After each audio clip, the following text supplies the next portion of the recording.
wange nga kyakomba ku lugalo wano nange sijja kwetuulako kantandike program ata fresh kid agamba sente ye Kampala enyuma obala mazige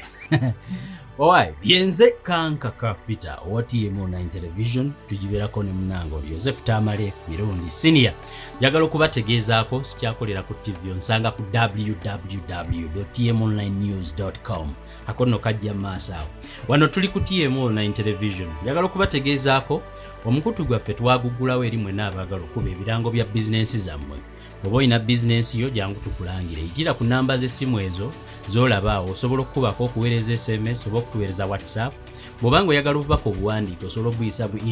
email address yaffe era nayo yeeyo kumpeereza email eyo osobola okukwatagana njagala okutegeeza ne bannaffe abali mu campaign ennaku zino osobola otuweereza ekipande kyo ne tukikuba ku mukutu guno osobola otuweereza obubaka obuwandiike ne tubuteekawo ku programu eno oba osobola okutubuulira ebigambo by'okubuulira abanaakulonda so omukutu guno guli open nammwe abaagala okuba campaign bw'oba oyagala okutuwa business yitira ku namba z'essimu ezo oba yitira ku email address eyo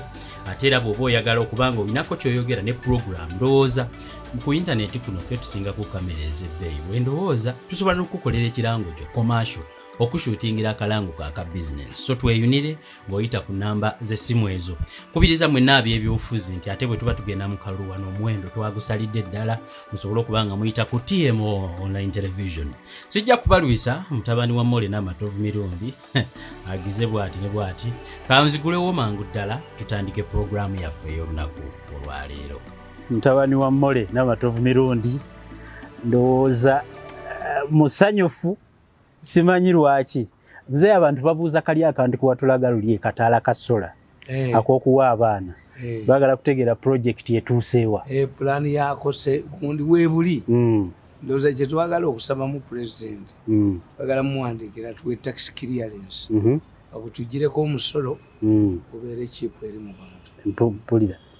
kuba abantu badde babuuza muzeeyi yakatulaga bulazi weebuli tubuyina nobukofiira muno babunsaba ne butisas VIP tebamanyi wakubujja obwo bwammwe balina kukubira kasimu tujja kubabuulira omanyi ffe tumanyi nti bw'okola n'abo abantu abatayiiya abalowoleza mu kubba kati bajja kukawa bakabaabwe abakyayina wano batandika obufulimu ntigwabwe mpulira bo tebayiiya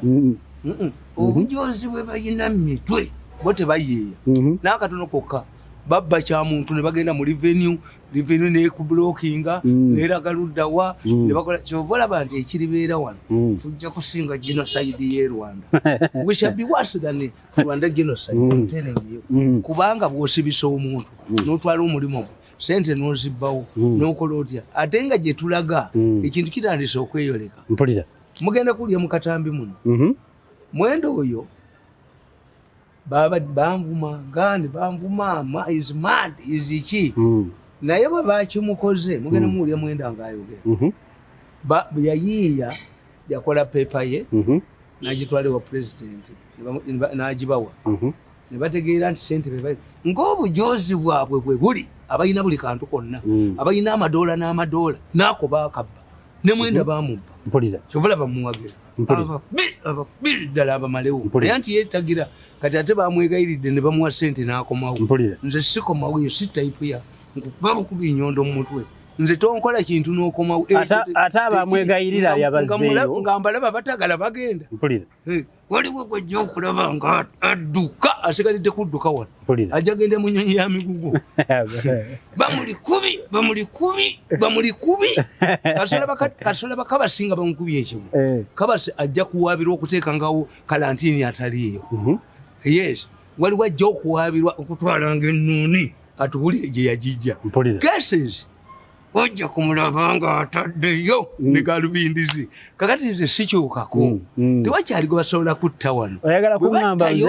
bino si byabakawezi ate batteyo omuntu bamwetikke nejjeneza bamuyingize olabe bwe badduka olaba abadduka abamansuka wano olabe akasajja kabukedde bwe kadduka n'akanyuvizo olunaku olwo ndulinda naye sirulaba buzeeyi bwe lutuuka okuva mu mwaka guno okutuukira ddala mu mwaka gwa 2026 Uganda ijja kubeera mu butabanguko turbulent world yes ate butya muzeeyi wajja kubeera tetugenda kusirikako n'akamu no genda kulaba emisango mingi kakati nabino bimulaba ebyo temulaba nti twabyondo ataani buli kibiina kyonna ebibiina ekibitabudde kiikyo nti byonna abaagala okufuga eggwanga lino kuba kati bwe batuuse Museveni abamanyi kati balowooza nti basobola okulwana naye nga balwana batya ti nga balwanira mu palamenti mu seeka eruddawa kakati mulimu entalo nnyingi waliwo be basuubiza ebifo ne babasuubiza ebifo ne babagamba omanyi abantu bamu ekibibi kyabwe ti bwe bakola n'aba bw'obeera n'eyo ttiimu ey'abamafiya ogenda n'olowooza nti balina amaanyi agakola buli kintu kyonna ate bo ne bwe bagwa amawulire tegabawandiikako kati ekyesambu buli tebakiwandiikako ekyakadaga tebakiwandiikako ekyomutwe ng'otegeera be balimu ekyemakerere tebakiwandiikako ekyomuliro otegeera mafiya yeerimu gwe kasolaba ekintu kyonna nga tebakiwandiiseeko where suffer a setback nga bakijja mu mawulire wootegeera kakati bano tebategeera lutalo lubeerawo kubanga gwolowooza nti bamaanyi ne baliyimba kati ojja kulaba mwenda bamuwadde biliyoni 3 ogenda nga awandiika bistori mu mawulire ebiraga nti First Family is united ati wali kiriwo tewali ki kuba bakimanyi nti ojja bawuye mukata gwe baali baagira luli kati bamwetondedde babye kati bamugamba Mr. Kuteesa gyoko mu okuvaayo oyombe noono oyongera ku weekeninga kuba kati ensi egenda kutegeera tokyayina ki maanyi kuba maanyi bagajja ku Museveni kati ogenda kulaba bisitole bye bakyusa olabe ebifaananyi nga Museveni ali ne Kuteesa nga byadda bebakolanga kasajja ka New Vision bwekakolanga ku Mbabazi nekakuba ebifaananyi byambabazi ebyedda Museveni hands over responsibility mu Mbabazi nga kukika birimu akakasajja ka New Vision yako naye ku luno ngenda kukunga abantu bannanga amawulire tugaweremu amawulire g'akasajja ako bukedde biwerebwemu abantu babiweremu akasajja kakoma okuwandiika amawulire ago siga gavumenti kawandiika bwe kati kawandiika ne ku gundi ku byandaala ate si byandaala byandala talina kyabbe olunaku lumu editoriyo kaligiriira mu katogo kakati bakawa ssente kakube bino ebigezo by'abaana biriwa biliyoni 10,000 naye olupapula olwatuukanga ku kyalo nga lyomu lwebookesaamu singa twefundikira bukedde n'atagulwa nakanonegate eweekyeji kaba kamaze okudduka bukedde kulubya abaamaze okuvaamu nga nakata nga kasajja kavuddemu kubanga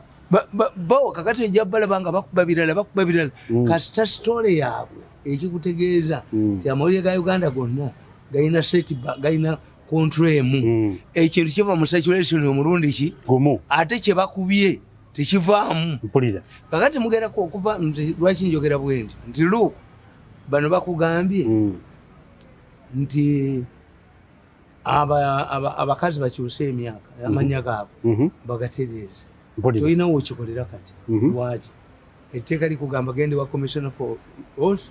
olangirire ennaku 14 kati ennaku 14 zikoleddwa bw'ogenda mu tteeka lirina okusoma emirundi 3 palamenti esobola okulagamba nti lyasomeddwa emirundi emeka 3 naye mu mbeera ki kati abo bonna abakazi abayiseemu nga beeyambisiza eryo etteeka lya palamenti liririisa ogulwesivu lidde emabega kakati abo bonna bagenda gwe banaawangula agenda mu kooti kuwaaba era ne mu bino ebigondi bino byemulaba nti kati nga mu lubaga ono si yalwana oyo omuvubuka nankabirwa yalwana ate muganda we yali awo yaladisi kuba nankabirwa mukristaayo nankabirwa muganda ne betikame mukristaayo ne betikame muganda kakati nankabirwa alowooza nti betikame naye bwafuna strongo constituency nga alondebwa ye politikisi waabwe gwe babala politikisi waabwe fe abaganda batuga totemera mpagi mu kibira a situation comes kambabuuliza pulezidenti bwe bakola draft constitution yalina okubeera ne running mate we n'anoonya running mate ne bazuula semwogerere eyafuuka katikkiro wa Buganda n'amugja mu national housing n'amutwala e Masaka ng'ala DC ng'ekigendererwa nti abenaalimu baleme mulabiraawo running mate kamuleezi naye raba pulezidenti bagenda omunnyonnyola ekya running mate ne bakanyamba ne bakijjamu kyali mu draft ne bakijjamu nti temusobola mubeera n'omuntu kakati nga bw'olaba gundi Uhuru Kenyatta tasobola goba Ruto Malawi nayo bwe kyali kati Museveni yatyaki okujjamu ekintu running mate bwe bakijjamu mu draft semwogerere kali yeye yafa yes the moment they removed that provision of a running mate semwogere no mulwanya muli. This is how we lost his career, political career. Yali mu national housing nga mugagga nnyo. Ne bamutwala ku RDC Masaka. Ng'ate Masaka yegase ne Zimbabwe. Ne batandika okulwanira egundi ranches. Uliko n'agenda n'asemamu. Semwogere yo bamukubirako ne Zimbabwe empi. But he lost his political career. Njagala kutegeera mzee. How does it relate ku bino ebyerubaga? Ati kyenkugamba nti bano bannankabirwa abalowooza n'abalala. Banze nkiraba ne waffe Kasola alwana nabo n'aleeta Kisekulo enkya n'aleeta gundi. Toyinza kufuga bantu okutya buli kaseera kakati kyekigwamu nti abalina abakazi abalungi tebakola. You trust the woman. Of course. Toyinza kulowooza nti gwe wekka kakati gwe Kasolo oyinza okutya n'otya ba Kisekulo n'otya baani ba Kisekulo nabo bazzebuzi. By the time Forest when nayimirirawo Kisekulo yayimirirawo naye nga be baana betugereko obujerezi. Kakati ate oyinza okubanga golwana na Kisekulo ne wajja wafubutukayo omusajja gw'oteetegekera ng'okyali kuono. Tobala nti tiimu buli wabanga coach w'omupiira ng'akugamba nti singa mu kibinja muno singa tukwata gundi eyo teba tiimu. Tiimu egamba gw'okwata yakola ki? Gw'okwata. Mu politics live and coexist. Leka n'abala bakole kibuli mwanyi n'omukisa gwe. Mpulira. Ebyobufuzi bya Uganda byafuuka byangwala. Buli ayagala inatema munne engwala. Bwe balina minisita Kidum Makubu Yeruwero nga balina Saida Bumba nga balina Engineer Byandaala nga balina gundi of education. Saida Bumba ne Kidum Makubu yabwe bagenda ne Byandaala teriyo babaka ba palamenti gye bali bafuna bwa minister. Yes. Kakati gwe ekyokuvaawo kw'omuntu nti Betty Kamya bw'atayitamu kiyamba nankabirwa no. Wano abakazi beekuba nga balowooza nti buli kazi bwe kazi bwe bamumwadde abakazi bekifuula ky'abakazi. Does it belong to a woman now? Nti wa vice president nti bw'abakazi kakati bano bagundi bamba baali beekubye lwaki nga balowooza nti embabali nti mbabali asobola okubeera omusiraamu vice president asoose obusiraamu bwe obwa vice bwe Masaka bekuba ne Sempijja. Yes ne bakuba ne Sempijja beekuba ki ne Mayiga. Mpulira. So oyo politics tazanyibwa bwatyo.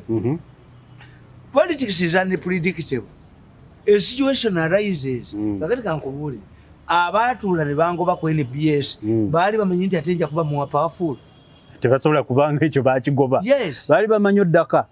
Nzirako bakubeegayirira. Mpulira. Ngende wakali no. Kalisa yennyini yasekuddwa. Mpulira. Akubiddwa. Kati kakitegeere. N'abalala bayige. Yesterday manya ku Monday Dombo namulabye nga afunye program ewambuga enagiteekayo. Nakugamba nti abasajja abo buli radio yange kwembeerako ne page eno kwe bali babisoma babagala buli kaseera either bikyankalanya oba nabo okufunirawo audience. Gwekkiriza bakugobeyo gwekkiriza bakugobera abantu ku TV yo bonga bakola ki nga batema yes bonga badduka banga bogwe banoonya nabaga nti omusajja yali omusomi namba emu ow'olupapula lwebayitanga munnansi wozobate Obate yasoma nga waliwo people olwa UPC nga lumanyi lwa bulimba. Obate yasoma nga gundi munansi nga bamunoonyeza. Mpulira. Nga gwamanyi mwe muli ki nga we muli data. Kakati gwe waddira egundi yo TV yo n'ogyonoona n'oddira radio yo n'ogyonoona bonga badduka. Kutegedde. Bote bagibeerako. Naye ekibaleeta kwonoona time eyo oba baagala nabo kulirawo sente. Nti gwogano gwobule wooyogerera. Era kyobula baali baleese na bino mwewandiise social media okyabiwulira. President yawandikira aba UCC ebbaluwa. Ng'era oyo omulenzi oyo nga yabirimu oyo omulenzi ajooga abantu ye yaleeta n'akawala ako n'agoba gundi mutabaazi. Naye bwe bali mwezingirira bwe bati abantu ne bamwexpose obuliwulira. abantu bwe balivaayo okumukuba oliwulira alidduka buddusi wantalibeera tabazisebo bamuwa ebbaluwa egamba with immediate effect ateekawo wali nti anfuge oyo omulenzi tali nfuga kumpozi ng'alina byanoonya ng'anoonya kulya kasase tebansobola ebya social media babisuubirawa kuba babiragirira nga 5 omwezi guno pulezidenti bamugamba nti atukuba ku social media ate bajinga omuntu atakulabye sidalaga feesi zammwe why do you own the voice nti liryo wagamba ojja bba kuba vidiyo wagamba ojja bba kuba vidiyo bw'obeera gwe teweeraliikirira oyo omulenzi singa asobola okutta singatta naye bwali kikola talisigaza faamu n'emuwa talisigaza ka factory nakamuwa obusungu abantu bwe bamuyinako bamutya buti naye ekyennyanja bwe kiriva mu mazzi bwekiri ne bamugimba oliwulira kale kakati gwe embala yaabwe eyo ga nti bwe tumujja wano nali nja batta bwe tumujja mugundi mbo mu state house ajje tukole nalinja bumulenzi nalinja bakasajja ka new vision kati ebyo byonna tebabibala babala mu short term tebalowooza nti this man can sustain a war for 7 years tebakitegeera kakati nzembaga nti short term strategies fete tuzikozesa byabufuzi okulowooza nti ono kamukuba agwe aleme kubeera minister ono kamuleetera omuntu ono kakati nga mu Kampala bonna bemuleese temuli toyinza kuleeta siyasa yesimba ululira dda mu katemba taliimu gundi kamiliyoni temuli what went wrong there are two issues nti abategeevu ebyebufuzi babivuddemu oba abategeevu baagala lukwago akyabakoledde bulungi mpulira kakati muyinza okukitegeera ne mugamba tiguno omupiira gwa fulendire sigusisikingisaamu musambi wange mulungi ayinza okugumenyekeramu ate omusambi aliwa nga akaseera kagenze katambula muzeeyi kati nosanga abeenaaleeni nti abo bonna be babataddemu ssente basiyasa baani kuba bakolako nabo why nti balowooza nti bajja kufuna omwangu gwe banakontaininga zikankubuulire bakole diiru zaabwe mu kibuga siyasa siragaddi siyasa ina masters siyasa wakatemba nga yakwefulidde tomusobola kakati these people baina short term strategies nti bwe batustudy nga tebatutegeera now that they have started understanding me nti bo bwe bagoba musesi balowooza nja kukuba musesi no nawagira musesi musisi ye yalagira musisi ya bei kibuga musisi balagira mulagire musisi yaleeta basi nawagira musisi nabo bijogo nabo bojozi nabo malawo nabasulirawo omulimu kakati oyo mwenda bwaba abakyankalanya bo balowooza nti nja mukuba wa sinza mukuba nedda naye mumubbye nze the way look at politics is different kuba nsooka ne mubaza nemanya what are my interests una conflictinga nange abantu bategedde nti bo toyina kyobakolera obujozi bubali mumutwe obujozi buli genetiki okujoga abantu buli genetiki kubuuza muzeeyi ne bwobakolera ki ne bwobakolera ki mwenda yajja wa power etandika okuwandiika ezo story kati ya exoneratinga gundi gwe mulimo gwe na exoneratinga gundi mulimo gwe me I don't mind okibanga obwongo bwo obukola ki obukozesa kati mmwe omuntu nga ate ofunda nanga akwogerako emisana because oba oyina omuntu ayanukula yali badde ayanukula naye omuntu agenda abakola kakuyege aboogerako mu nyimbe nti muli babi n'aboogerako wa nti muli babi n'aboogerako mu kwalula abalongo nti muli babi n'aboogerako wa nono naye n'ayogera nolina all these people can't be wrong kitegeeza think about the way you conduct yourself okujoga abantu si kirungi sooka otegeere ti oyagala okujoga ssente ozibbe mu judiciary naye nennassali muntu nassali naye ayina ebigenderwa bye toyinza kumutwala n'omusibira bwereere noga nti ali kusonyiwa mu nsi nemwe muneekweka nga mwekweka ne mweyambisa abalala fellowship tugimanyi ni bakyabagirimu nabakyabagiragira I'm telling you believe if it was your daughter nassali tayina mwana tabia yadde ekikumi naye kuba mwagala okubba ssente mu judiciary $10 million kati musibi singa mwansibisa mmwe singa temuyina nankoko etakula mu maka gammwe myamudedire tuyinza kunsibisa mwe ng'osibisa mwana nti gobbewo ssente yatwala $5 billion kati takyabba akati takyabba bwetwala 5 billion y'omulenzi takubuze is it the end of the road for Kuteesa obamu engeri gye yagizeemu ebintu ne bigira jukira ye kikyagobe ennyumba kasejjamu olunyamfa nga luvudde mu musingi eba tekyatereera mpulira yes balina kumenya mmenye Museveni must dismantle this group why tikati adidde sente endala zitadde mu kusoma kw'abaana gwe naawe otuule waka n'obuuza talina kyakkola musajja yes anti obuuza naye ani anziba kiringa okuddira omwana nga bwolaba bano bakato nti kitaabu omusajja eyali tasomye n'akola banka baba baali basomyeko banka ne bagisuula ne bagivugamu emmotoka z'empaka kwega bw'otuula wansi ogamba oyinza okuba omwana essasi nti owange nankola bino kandi ne pulezidenti atuula babe be babimukola mu ministry ya education oyo omulenzi yagobamu buli muntu yenna abatenda bonna n'abagobamu buli omu n'amugobamu kakati ani alimu who is there sente za health oyo omukyala yazirimu Diana yagoba abantu bonna n'agoba ne bawa nakyobe kakati omukka omubi mugwefuuyira era gubawunyira kweffe twavaayo ffe mwatugoba ne tugenda buli muntu yenna mwamugoba n'agenda whatever happens to you mwe mukisheyalinga there's nobody to blame the blame game is over munawayiriza ani ataliiwo mwe musigaddewo kati mugenda gamba ani for mistakes kati mwe muyina okwansalinga which is very good timwalowooza musotirani nti mujja kujooga abantu kakati nno temuyina gwe mujooga you cannot tell miyingo nti miyingo ali mu sente zammwe buli omu akimanyi nti obujozi bwammwe bwemba munaabukola omuntu temuyinza mumuteekamu mumuyita kunnyonnyola si kulya sente zirina kubaza abantu bamu bwabaawo ekisobye miyingo yayogere ojja oboogerere ndinga kakati ofonoopono yaali waabwetolo kati dombo yazze ne bajeti eyi yali ku tv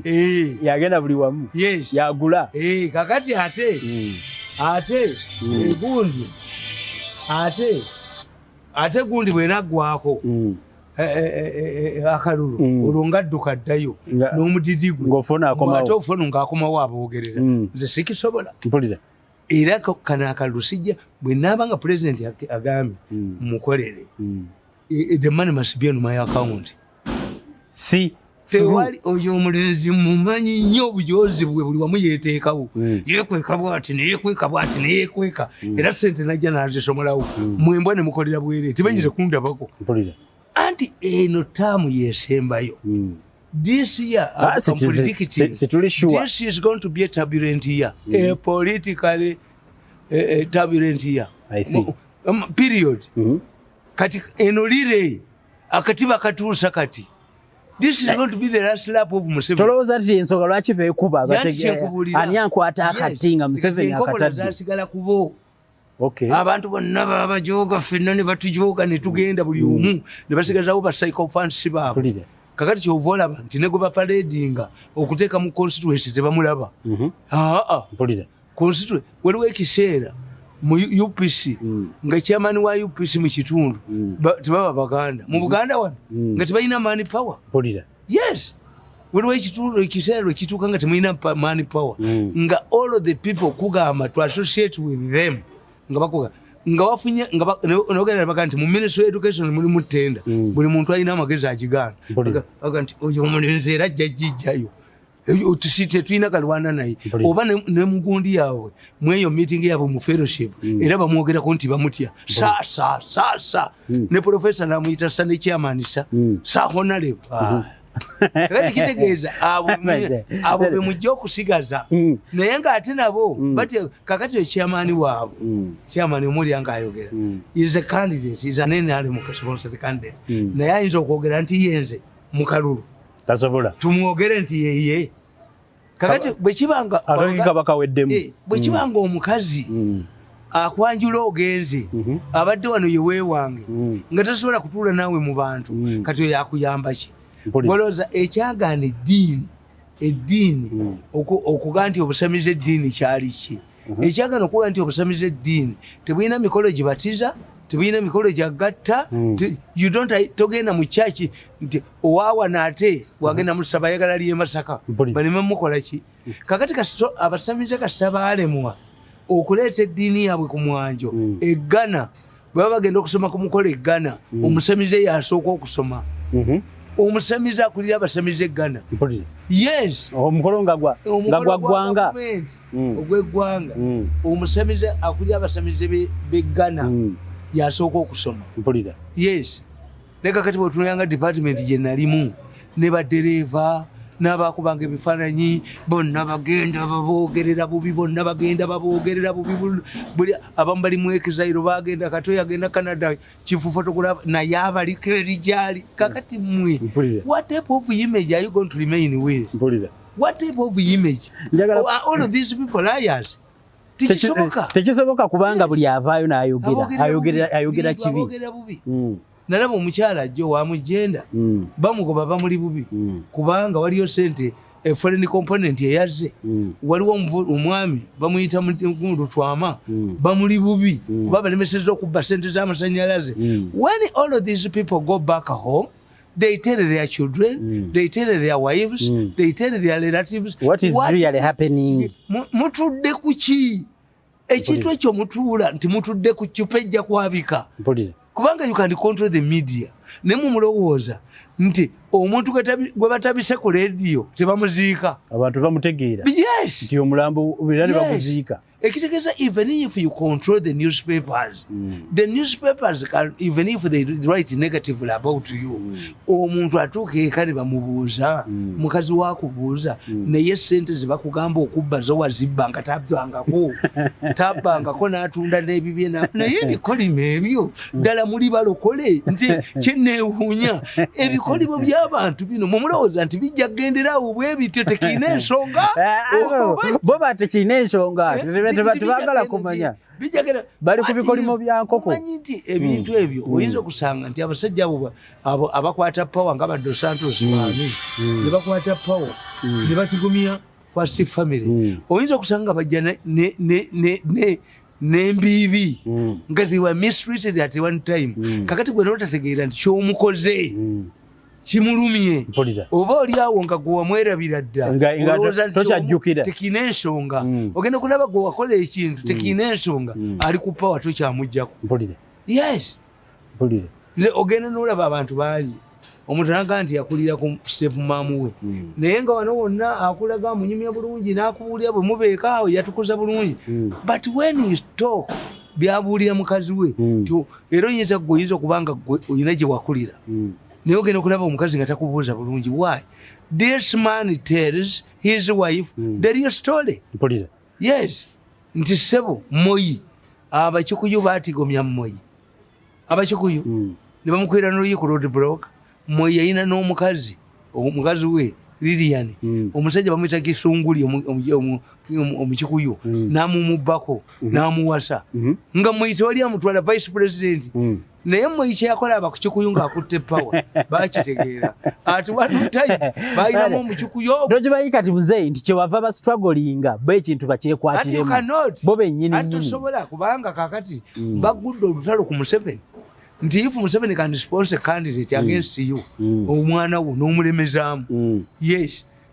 abakutega nabagamba nti ekyasuula Mbabazi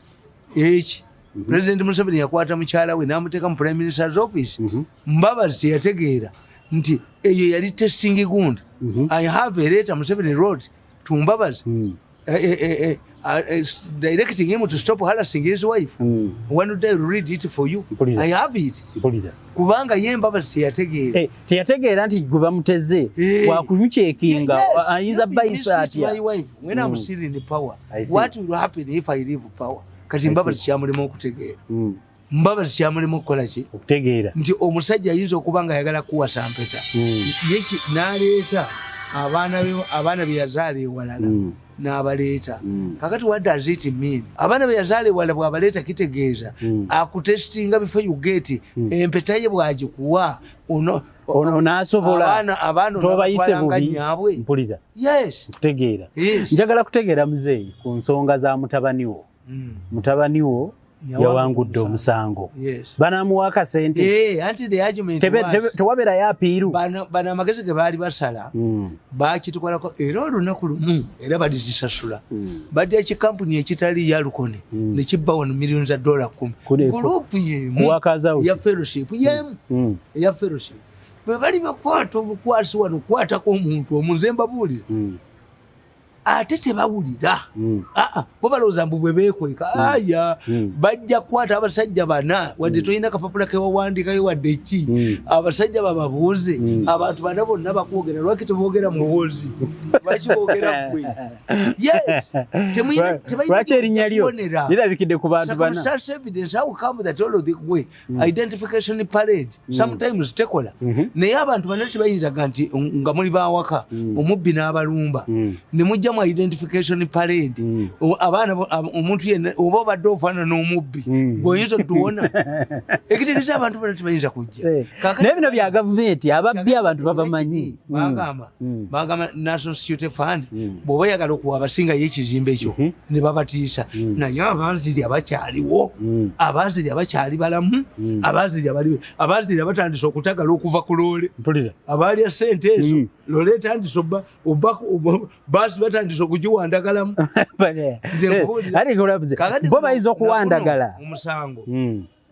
bagufuula political baasala amagezi nga tebaagala azimbe ekisaawe kyennakivubu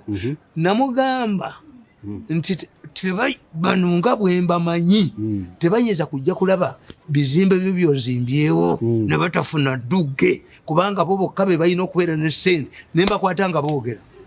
nabakwata nga boogera bwe balambula ebizimbe ne balaba bagamba haawo naafunye sente takyalina sente bino byonna ebyokumubba mu bbanka byali bigendereddwamu kukola ki kumulemesa kuzimba kisaawe naye bayine nembakwata mbapuleyinge nga bagala okubba ekisaawe kyenna kivu twakapuleyinga namu twakapuleyinga ak'ekisaawe nga baga nti omwana obugagga bwayina nekubeerako komenti nze kwaliko komenti 10,000 ekikwewuunyisa nga pulezidenti awa sapooti omwana oyo because is young twalaba ne proposal yagiwa Museveni yennyini emitwe gyabwe egitaagala kulabayo mulala nedda bannange singa ne bannammwe be mwasookawo baali balina emitima ng'egyammwe mwalisanze eggwanga bo baalivuddeko abanubbi ate abanubbi balina unity bano si tribe kano kakundi bukundi kazu kono buli muntu yennako sente zirina kuba zaako okujjako ng'okafukamiridde n'ofuuka omupakasi isirongo gwe kyogamba kyembagamba nti kalantiini abadde anyiga baki kalantiini ow'emyaka 10 kuba oli atunda biifu ebweru agula eddondolo balunzi banno ennuuni abali ku nnyanja bonna baki bakabireemu n'ebusoga nawa ekitegeeza kano si ka tribe kano kakuba buli muntu omusajja yali atusinze emmotoka mu takisi pioneer bus we bagireetera eyavuwaza abawutola bamuyitanga mugisa yali muki ye teyayavuwala teyasigaza mabanja there is no tribalism in this kano kakundi bukundi kano bakayita kakundi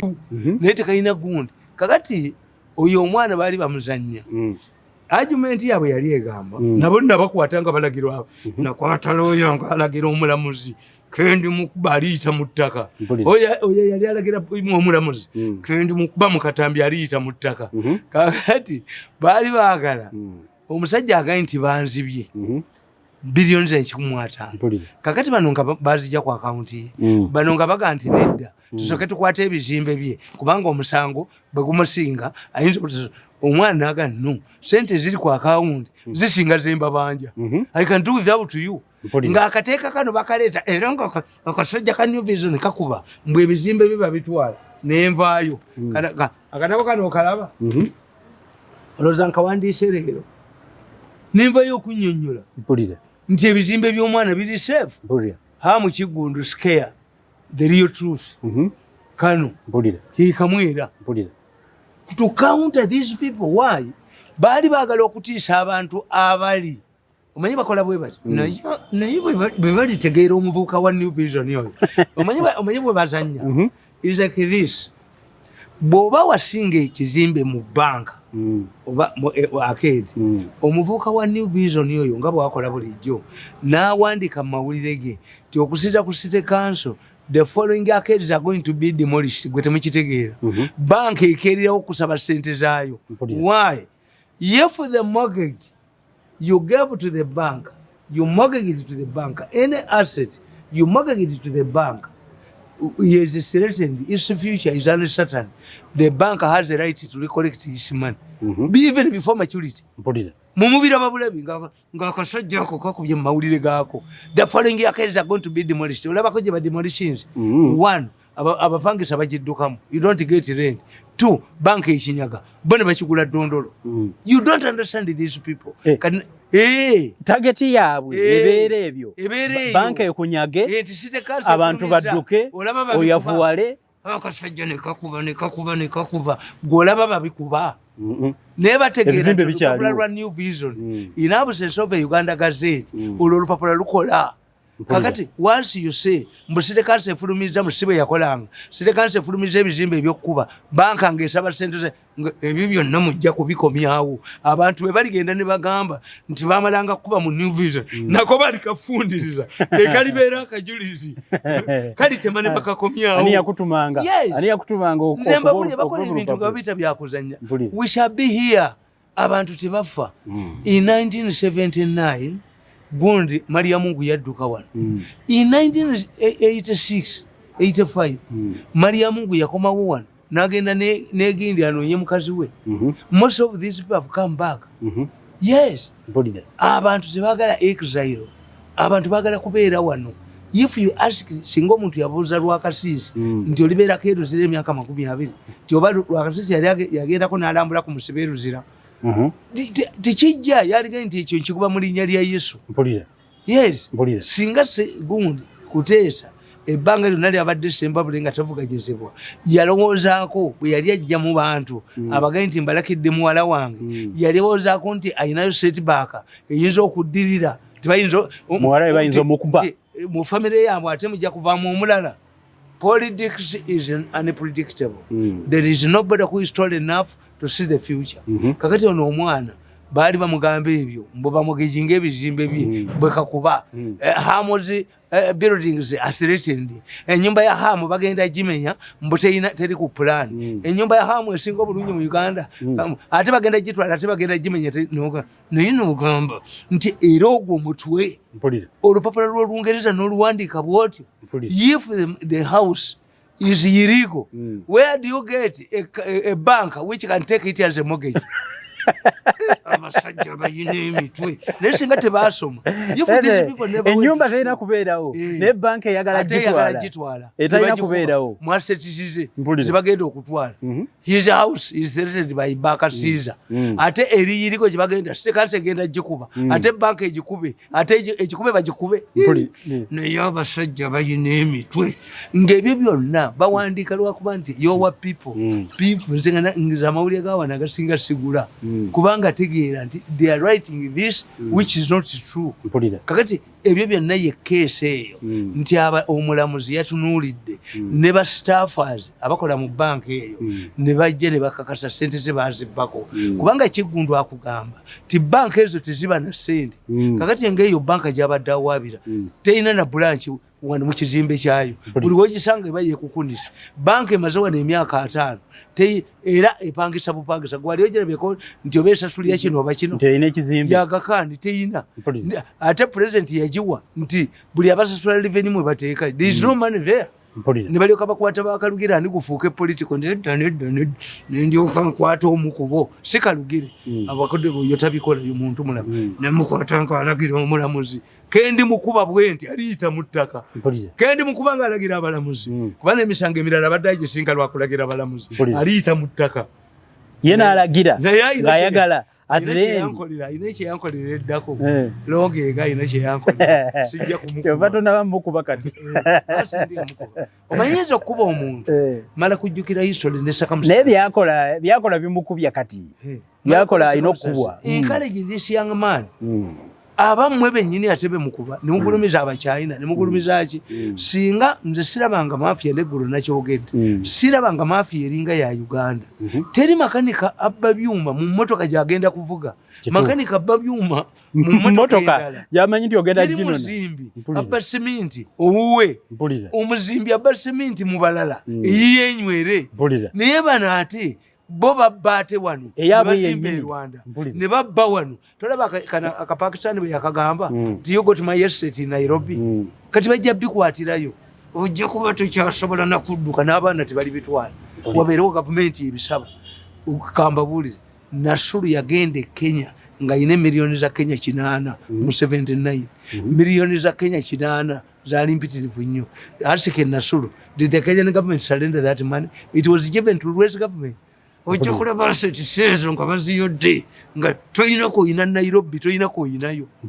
because the more we are democratizing kakati bobuuza abana ba Dos Santos ono gunde ezabeera abadde poti gonka yawola bigenda kufiira bwere babikwata ebyamubutu kubikwata ebyaki ebya Gaddafi olaba Russia yakwata n'ebintu bya Gaddafi Russia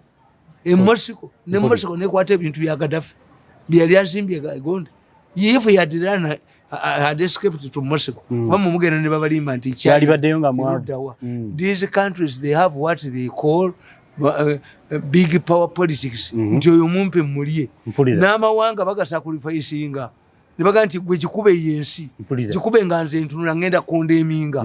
akondeminga naye nga ye yakituma akyagala nono naye ayina diiru gyamukoledde nkitegeera yes njagala kutegeera muzeeyi kati hamu of course asobola okuva mu banki n'adiringa n'endala takyayagala yabagamba closing bamudize balance and when he closes kuba kakati kigenda okuddirira n'abagagga bangi baavuwadde lwa banka kubabba ti banka ogendayo n'ogiraga nti ngenda kuzimba factory ya billion oba 10 oba mmeka nega nti ezirina omulimu gutuuka mu kkubo nga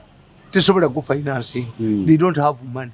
kakati ateba abantu ba bulijjo ne baga nti omusajja bakutte ebintu no sente ze mwamuwa tezamaliriza mulimu mpulira era namwe abantu abasinga obungi mubatunuulira omusajja ayinza okusula ekizimbe ng'abadde abba mu revenue Museveni najja amukuulamu n'amugoba ekizimbe bibeerawo nga tewali akigula ebizimbe mu Africa mulimu ebirimu emitwe gy'abantu mulimu eddogo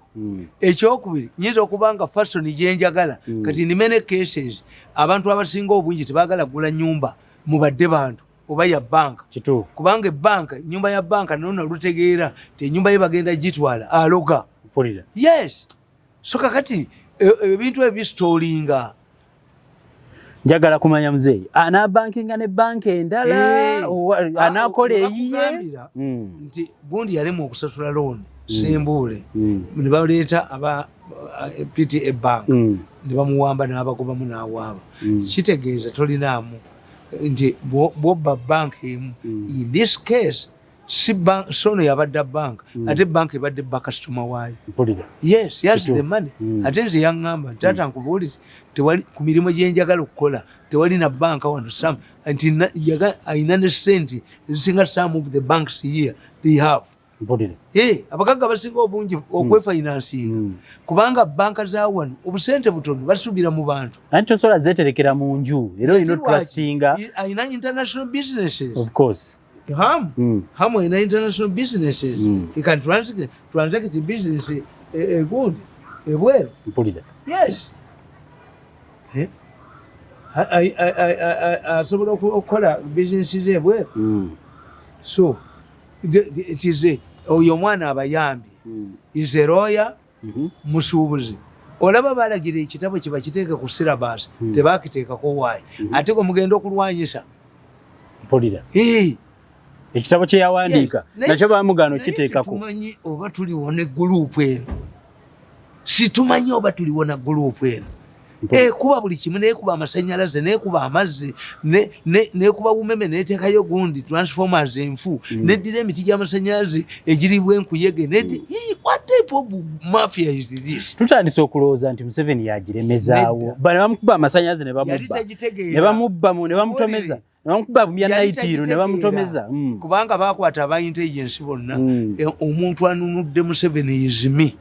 And he has a video clip, a video. Akulabira ddala nti oyogera ebyo. Ekyo kyokka ate ne kibanga twali kibasobola kunkola. Kirumi and she. Oli okola babu factory bwadduka ne famula bibazocha. Mpulira. She tikisoboka.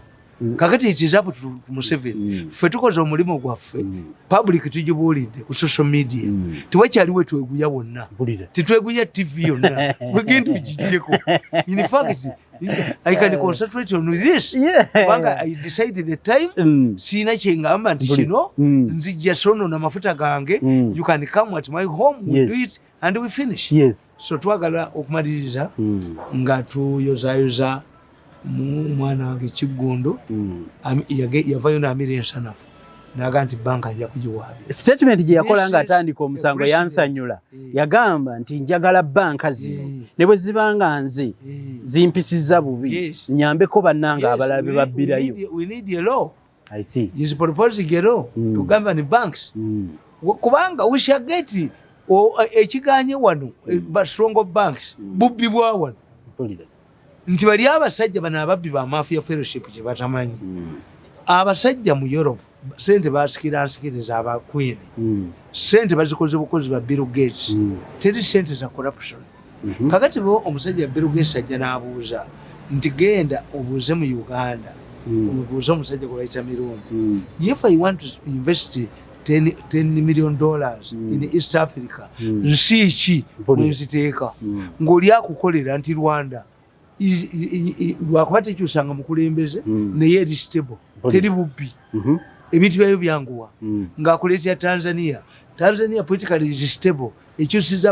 abaki nesigala in peace terina corruption ng'ajja ku Uganda nti emaze emyaka 35 tekyusanga mukulembeze obubbi obugirimu eriyo ne fellowship atema butemi chairman wa fellowship atema kasamunyira atema bandiza musigundi na kasala bo ono wagalubindize nga atema abo beba kugoba nabemu babira musi waliwo n'omulalo ono naye namulabako nga fele kasabaga nti mu finance mulimu Kasaija na Bahati be balimu bakuntumye nakirabyeko baba wakana bakuntumye nakirabyeko Kasaija ne bw'omutume eranda tayinza kugenda Bill Gates bavuga ati awo be baliwo akangende wa Magufuli. And we shall lose. Of course we are losing. We are already losing. Kubanga bano if the Katonda bwatatuyamba ne babanga ate be bakutte power as they want. Ekitegeeza we shall be in slavery all the time. Kuba togamba nti bino babikola kusuula Museveni. Babikola basuule Museveni but to retain power. Bo baagala kujjamu Museveni bo basigale nga batambuza. Kubanga afumba emmere embi ogoba omukazi owaseye. Mpulira. Era ng'omukazi buli lwakyala omusajja ali emmere ennungi. Kakati olina okutegera house gaala ayagala ki. Tamanyi kufumba oba ayagala kuba oba alemesa mbeera. Mpulira. Kandi nabano bwe bali. Mpulira. Tweyanziza nnyo olwaleero tweyanziza Muzeeyi Tamale Mirundi. Yenze Kanga Kapita nsiibudde mweraba.